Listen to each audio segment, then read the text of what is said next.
শ্রদ্ধার সাথে বিশ্বকবি রবীন্দ্রনাথ ঠাকুরের জন্মদিন পালন করেন কোচবিহারের সমাজকর্মীরা।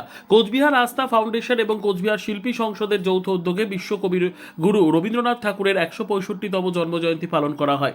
জন্মদিন উপলক্ষে বিশ্বকবি কবিগুরু রবীন্দ্রনাথ ঠাকুরের প্রতিকৃতিতে মাল্যদান এবং ধূপকাঠি মোমবাতি জ্বালিয়ে শ্রদ্ধা নিবেদন করেছে সকল সদস্যরা। তার সাথে বিশ্বকবি রবীন্দ্রনাথ ঠাকুরের বিভিন্ন গান কবিতা করা হয়। কোচবিহারের শিল্পী সংসদের পক্ষ থেকে বিশ্বকবি রবীন্দ্রনাথ ঠাকুরের জন্মদিন উপলক্ষে আমাদের মধ্যে উল্লাস দেখা দিয়েছে। সকল সদস্যরা আজকে রবীন্দ্র ভবনে বিশ্বকবি রবীন্দ্রনাথ ঠাকুরের মূর্তির সামনে উপস্থিত ছিলেন। 2026 বাংলা 25শে বৈশাখ 1433 বঙ্গাব্দ বিশ্বকবি রবীন্দ্রনাথ ঠাকুরের 165তম শুভ জন্মজয়ন্তী। আজকের এই দিনে আমরা কোচবিহার রবীন্দ্র ভবনে যে রবীন্দ্র মূর্তি, সেই মূর্তির পাদদেশে এসে উপস্থিত হয়েছি।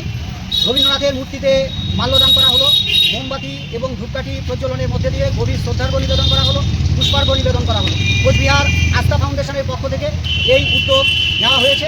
রবীন্দ্রনাথ ঠাকুর 1861 সালের 7ই মে বাংলা 25শে বৈশাখ জন্মগ্রহণ করেন।